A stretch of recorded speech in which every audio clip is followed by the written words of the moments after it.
Yaani baada kwa mtu bado kanaandika vest.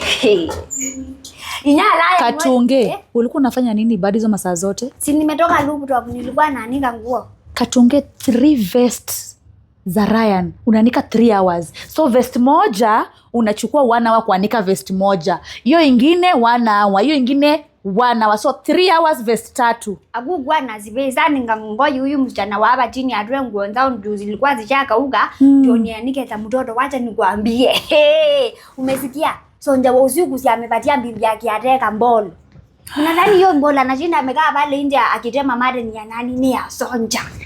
Alafu taniangalie kama kuna mtu anaanza kuwa amenika. Hakuna mtu. Alafu unakumbuka jana usiku ukiniambia Katunge nani hao wanapika omena? Au namba 2 walinunua ngani alafu wanapikia watu omena daily, Monday omena, Tuesday omena, wakatatu omena. Imagine na mnanunua ngali ya nini? Hata afadhali mubatange matatu na oyedhi mnakula nini chakula mzuri. Anyway omena si ati ni chakula baya. Katunge nikuulize, ukitoka Ukambani, siku ulikuja kwa hii nyumba, tulikuambia kazi yako ni nini? Kazi ya nyumba. So kuna mahali baba Ryan na Mariano walikuambia tutakuongezea kazi ya kwenda kucollect moshene utulete kwa hii nyumba.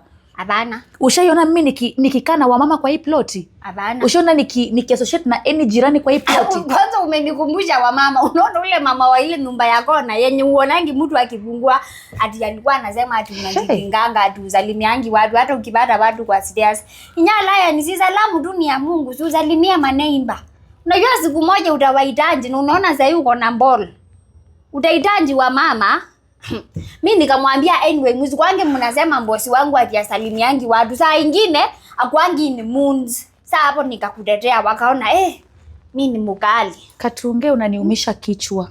Unanipatia headache na stress. Kwa sababu ya nini? Sija kuandika kuniletea mosheni ya watu kwa ploti Katunge. Fanya kazi ili kuleta. Unasikia?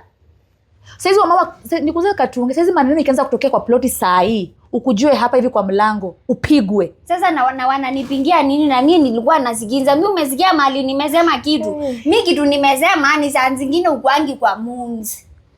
Mimi nimesema ukwangi kwa moons. Na penye huyo mbibi wake ateka hapo alikuwa anajitetea anasema ati mbolo si yake. Hata penye hiyo mbolo ati sisi ya Sonja hata penye bwana yake alikuwa amemfukuza jana usiku. Ulisikia mtu akilia usiku? Ni yeye alikuwa analia hapa kwa stairs. Na njoo sitaki mambo mingi. Hata hivi alaya ni yako kwa hiyo kisanga. Katunge, kuja nikuambie. Walisema kunini kuhusu baba Ryan? Sasa si mimi niliandikiwa kazi ya nyumba. Hiyo kisanga ya mbolo ya bibi ya Kiatega na Sonja. Na house number 2. Ile alaya ni amelanda. Hebu kuja walisema mimi niliandikiwa kazi ya nyumba. Hey Jesus. Sasa walisema baba Ryan amefanya nini? Sasa mbona nimekashitia?